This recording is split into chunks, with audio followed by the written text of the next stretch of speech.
Okay, good evening, everyone. Good to be here tonight. Good to see you all here. Tonight we're talking about the three pure precepts. And I had forgotten when we started doing the Fusatsu, I'd forgotten that the three pure precepts are part of Fusatsu. I've been reading them all week and been doing lots of Fusatsus and didn't really, I don't know, that's a confession on my part. So whatever harmful karma came from that, I don't know. But the spirit of the three pure precepts really seemed to fit well with the spirit of Fusatsu. Even though I've been reading Reb Anderson's book, he has a chapter on the three pure precepts. Actually, he has 3 chapters on them in his book, Being Upright, which he was one of my probably most influential teacher that I've had. And his book on the precepts, Being Upright, is considered, at least in Buddhist circles I know of, is considered to be the premier book on that. So I've drawn a lot from that book for tonight's talk. His translation of the three pure precepts is embrace and sustain forms and ceremonies. That's the first one. The second one is embrace and sustain all good. And the third one is to embrace and sustain all beings. So the first pure precept, embrace and sustain forms and ceremonies, is basically Buddha's teaching of refraining from all evil. And to refrain from all evil, in the teachings I've learned over the years, means to abandon all inappropriate actions of body, speech, and mind. For bodhisattvas, behavior is inappropriate when it's not in accord with their vow to realize liberation for all beings before themselves.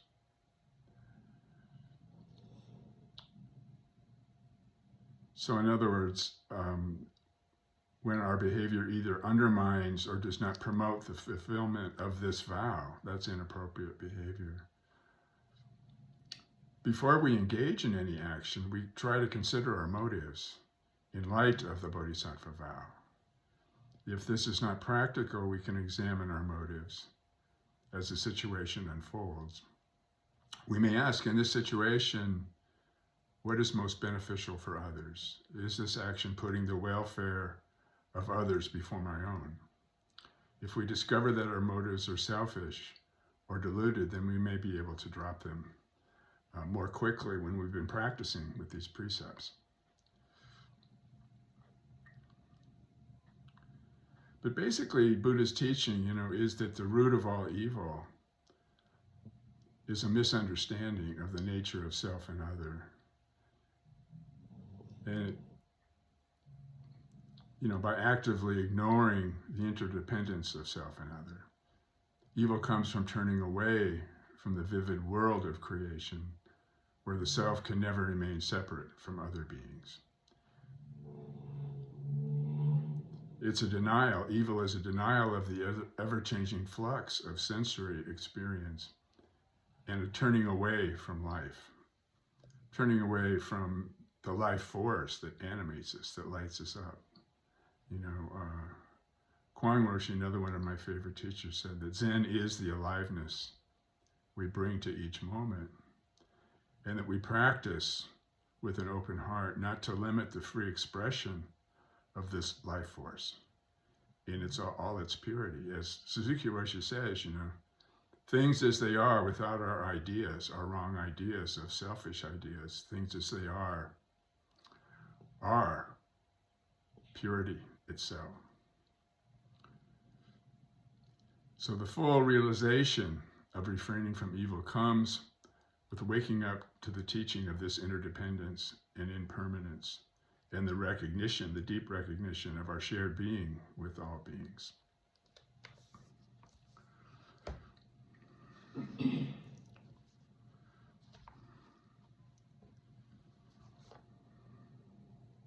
So in Buddha's teaching, the true or liberating nature of all things is formless and inconceivably wonderful. It can't be grasped, but it can be realized through embodying these practices, by giving up our habitual personal styles of self-clinging and bringing our body, speech, and mind and thought into accord with these traditional forms and ceremonies. We merge in realization with Buddha, or we open the possibility of realizing our oneness with Buddha. So it's possible to gradually realize our true Dharma body, the body of the whole universe. As the Eno chants every Wednesday evening, Buddha nature pervades the whole universe, existing right here and now. And if we really contemplate that saying, it means pervading the whole universe, means pervading all of our experience, not just our ideas of who we are, but all the presence that we have always been, the here and now that we've been always, without dimensions, without boundaries.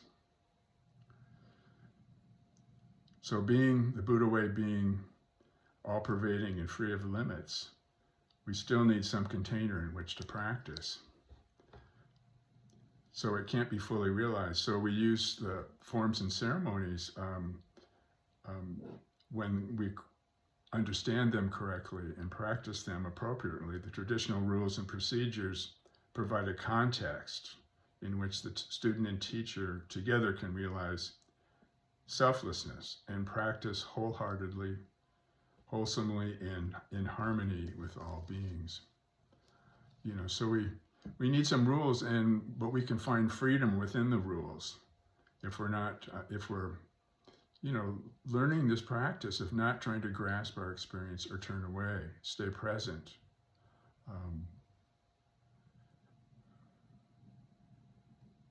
Slow down our minds, and allow our attention to relax, allow our attention to fall back, relax back on our source.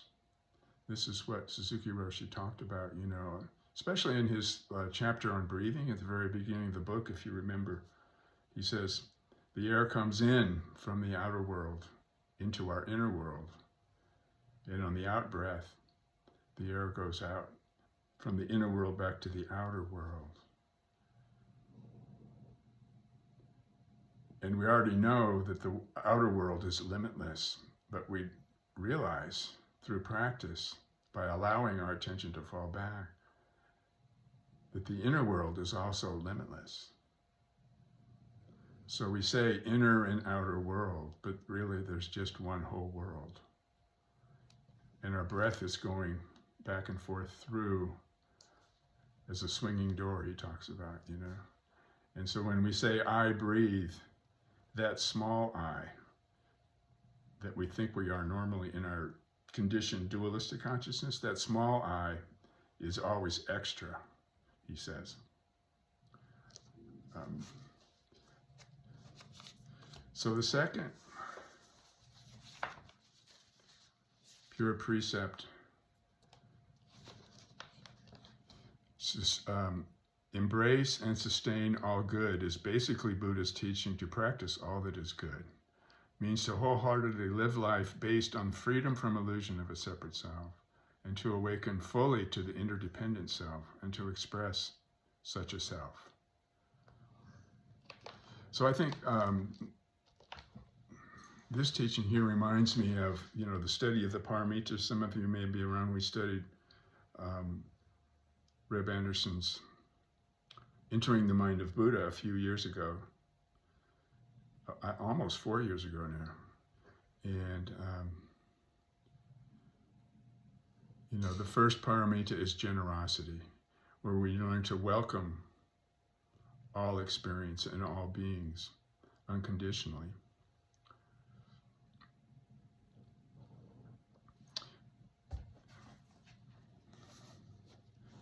So in that book, Reb here, he talks about the perfection of giving, of generosity, the first paramita, is wisdom that realizes the interdependence, inseparability, and insubstantiality of giver, receiver, and gift.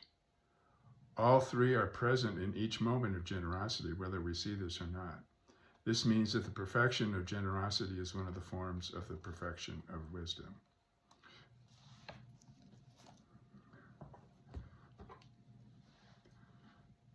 So again, this kind of brings us back to Buddha's great enlightenment. In the morning, he sat in the bo tree all night, and in the morning he touched the earth and made the proclamation that I and all beings together attain the way. So it's the power of all beings that really moves us, So in Reb's chapter on the second pure precept, the subtitle is the precept itself, Embrace and Sustain All Good. The title of the chapter is Practicing and Being Practiced. So that was interesting. I thought that was an interesting title, Practicing and Being Practiced. So as I was contemplating this, I noticed how each of these three pure precepts are about embrace and sustain forms and ceremonies. So the spirit of generosity is like, we embrace our sitting practice. We allow our attention to fall back on its source, and we embrace and wholeheartedly open our heart to just our presence of being here and now. We embrace that, and in the welcoming of generosity, offering all of our experience as a gift, we begin to feel welcomed, and we also can begin to feel embraced. When we feel welcomed and we feel embraced, that helps us to open our heart, helps us to open to the recognition of our shared being with all beings. And this is the practice of all good. And you see, embracing and being embraced is practicing and being practiced. In Gato's talk a couple of weeks ago, what was it that,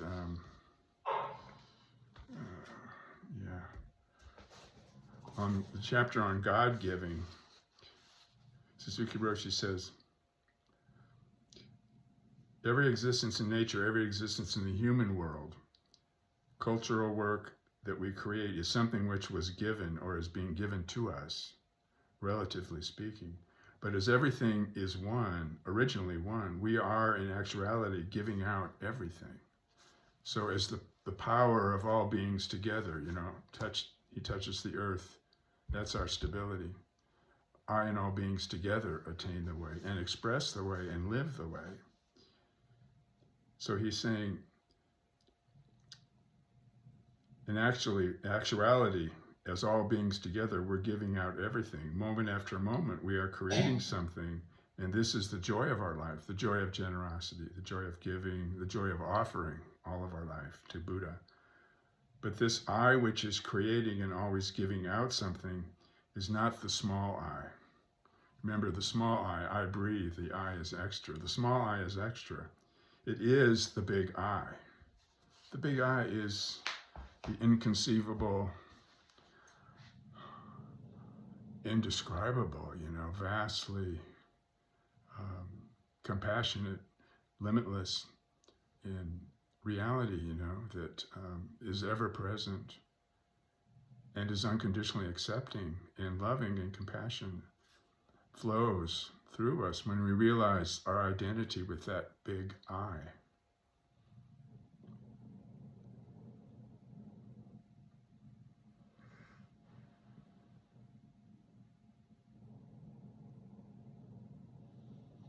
We can't attain that. We call ourselves I. No matter every stage of life, every moment of our life, we're I this, I that. But the I that we normally think we are isn't what we think it is. It's in Buddha's teaching, the here and now, the presence here and now, is the ever-presence, the boundless ever-presence. And its nature is fulfillment and kindness. Dogen, has had a statement that the way itself is made of kindness. And so there's a poem. I'll end with this poem. The last 2 minutes is about embracing and sustaining all beings. So that's the third pure precept. The poem is called Kindness. Like a mother's love for her newborn child, the most important thing in life is a soft, open heart that knows from beyond the confines of the mind that the universe is made of love and kindness. A great master was once asked, there are so many extraordinary spiritual experiences reported by so many people. How can we know which ones are actually real? He replied, you will know when it's perfectly clear to you that the foundation of the experience is kindness.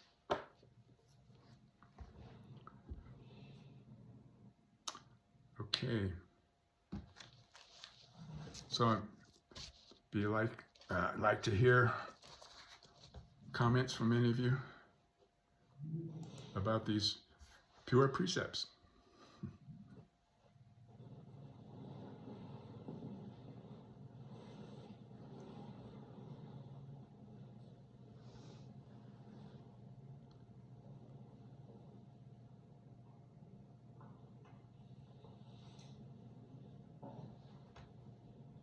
Thank you, Shivan, for your talk. Thank you, Sangha, for being and practicing together. Well, what came to me when you were talking, the giving, the way of right living, all comes from Zazen. That's what we chant in Hakuin praise of Zazen. So, what comes to me that in Zazen, when first, it took years, but the realization that there is nothing we can grasp as an I came very quickly. That there is a constant stream of sensations and thoughts and layers, and there's nothing stable or lasting. So that came pretty quickly that there is that it's a construct, this small I, or we call it small I. Though watching the mind, it gave the understanding how other people's minds work too. So that's why I understand from Zazen comes that I could look the mind, fearful mind which creates a drama, mind which is thinking about the future, mind which is regretting the past, the constant stream, and day by day, and then understanding the human predicament that we are one. We are one. That's through that, like this compassion and generosity. And another thing which comes to me that what you said about the everything's given. So I think this Tuesday I had a full capacity of the class, and after class, people come into me sometimes and say, "You are such a good teacher." They want to praise me, and I know. I said, everything what I teach you is given to me. Nothing comes from me, only from my teachers, from the lineage and everything. The words, the thoughts that they're given me by parents. And then a lot of them, when I moved to the United States and I started learning from the Buddhist teachers too, from everybody, from the entire world. So thoughts are created from words, and words are given, and concepts. So everything's given. Thank you. Thank you. That's a very good expression, a deep expression of practicing and being practiced, embracing and being embraced. Thank you. So your students and the parents, they feel that from you. That's wonderful. Thanks.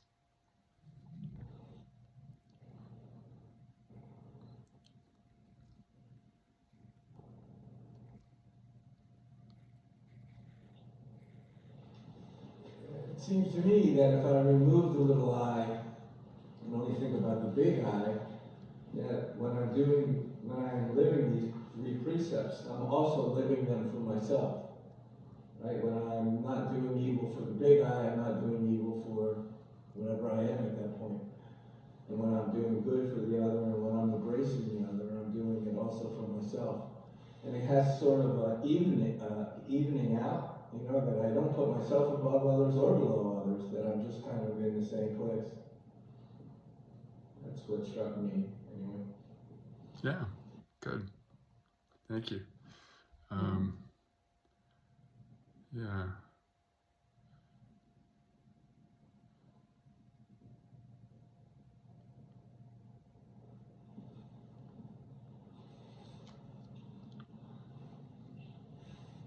What comes to my mind is I want to step back and touch the power of the precepts. These three precepts, because they all seem to be saying that we have a choice about how we live our life. And this would be a way of living one's life that would be nurturing to the human soul. And I'm really appreciating the three. One is that if I do nothing else in the world, but I make a commitment not to do evil, that in itself is good. I don't have to do good in order to do good. I can just not do evil. And then if I bring in the compassion of the world and bearing witness on compassion for myself and for all beings that I encounter, that opens the door to something even larger. And then doing good for others is a generosity of spirit that I feel as I am more compassionate to my own self. I can be more generous to the spirit of others. And finally, what I want to say is that this understanding that everything really leaves me in a place of such profound thankfulness. Thankfulness for all of you here right now, asking the questions. Yeah, thank you for that recognition of our shared being. Beautiful.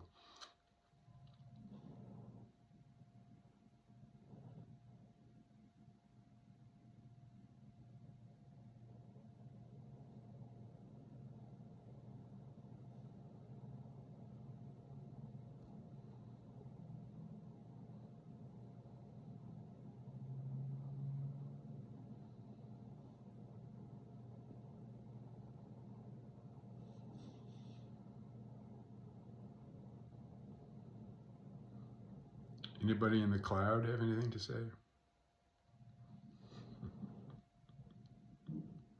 Well, I got a poem about kindness, but it's pretty long. So I'm not sure if anybody wants to hear it or not. You could edit it. This is not one of those poems you can No, edit, okay. believe me. But it's called Kindness, and to make it short, I want it to be read at my funeral. So Okay. in about 20 years.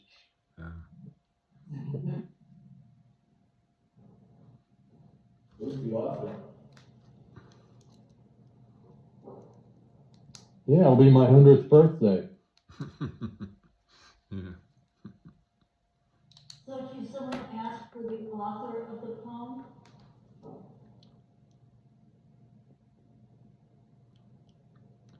You're muted, Gary. Her last name is Nye, N-Y-E, and I've got to look up, I forgot what the rest of her name is. But look up kindness and NYE on Google and I'm sure you'll find it.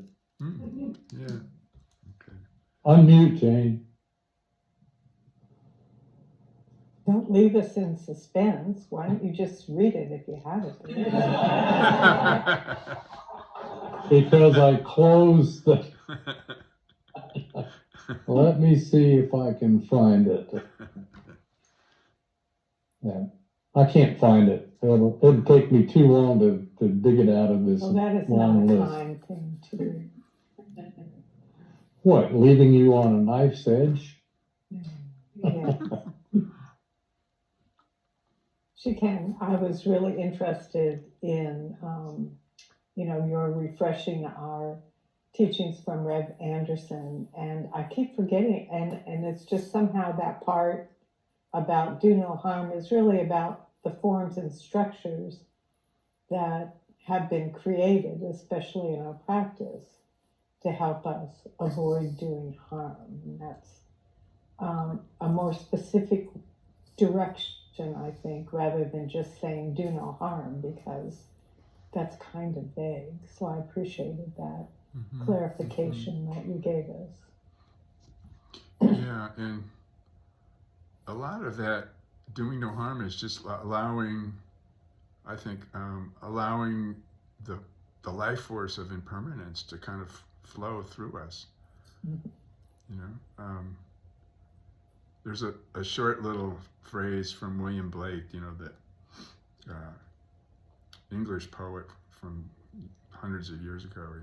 He said, "He who binds to himself a joy does the winged life destroy. He who kisses the joy as it flies lives in eternity's sunrise." That's a beautiful image. Thank you.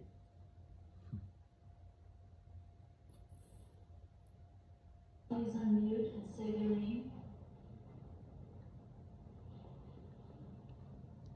Oh, who was that? That was William Blake? Is that what you asked? No, not at all. I'm asking that those in the cloud that sat with us today unmute and say their names.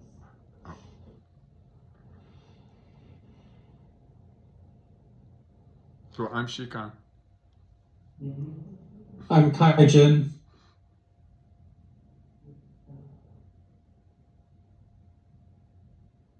I'm Zochi. Oh, good. Hi, I'm Susan Mayoka.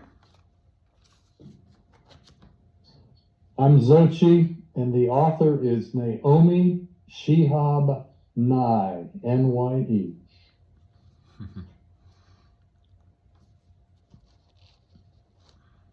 Millie is with us, Millie Shokan, and I'm Jisho.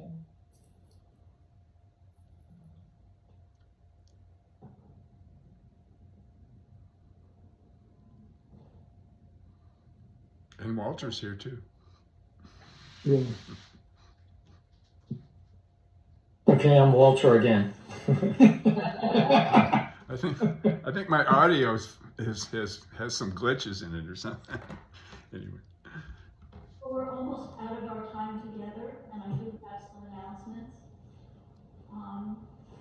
First of all, the last pure precept in the wording that we use is do good for others. So I wanted to thank everyone who embodied all 3 precepts by bringing food for the soup kitchen in Boynton Beach. Like Shikan said, underneath everything is intention. And I think to manifest that intention in the form of food for the soup kitchen is really very touching.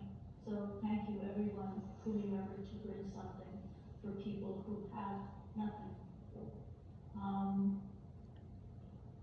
your announcements, I'm sure, I'm certain, as I know my own name, that everyone opened my emails and read them today. So I know you all know that this Saturday, we are beginning our time together at 9 a.m. instead of 8, by popular request and demand. And by stronger request and stronger demand, we are opening for another night of sitting together starting this coming Monday. So that will be at 7 o'clock in the evening. We will sit together from 7 to 8. This will be true shikantaza. This is just sitting. So there'll be 25 minutes of sitting, 10 minutes of kinhin, walking meditation, 25 minutes of sitting. There will be someone acting as jikido only for the timing of the bells and the reading of kinhin. So this is a very precious opportunity to expand your home practice and expand the practice that you have with the Sangha. We'll see how that works out.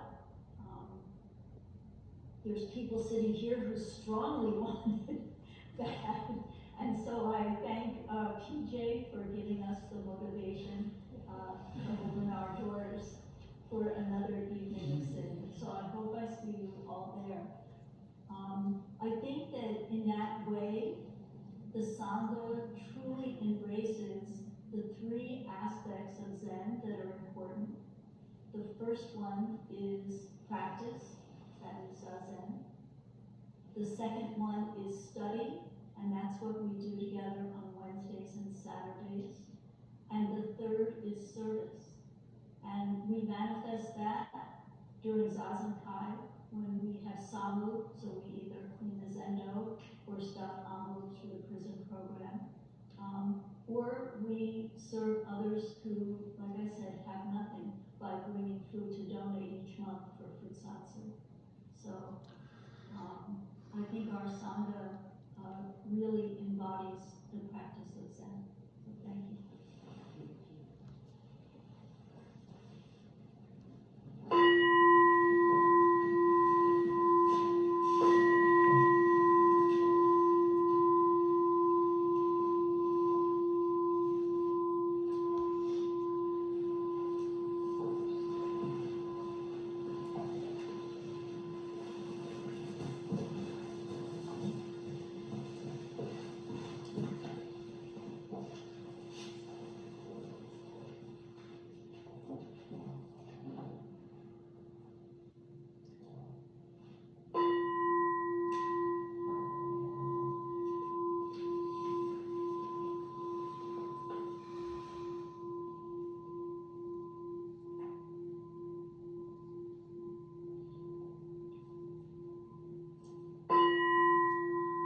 Thank you all.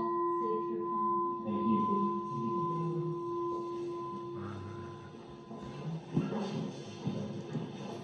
Bye, everyone. Have a good week. Hope to see you Bye. Saturday. And we won't be online on Monday, at least now. Okay? Not for now. Not for now. Bye. That's that. Oh, Bodhi. Bodhi slept through the whole thing.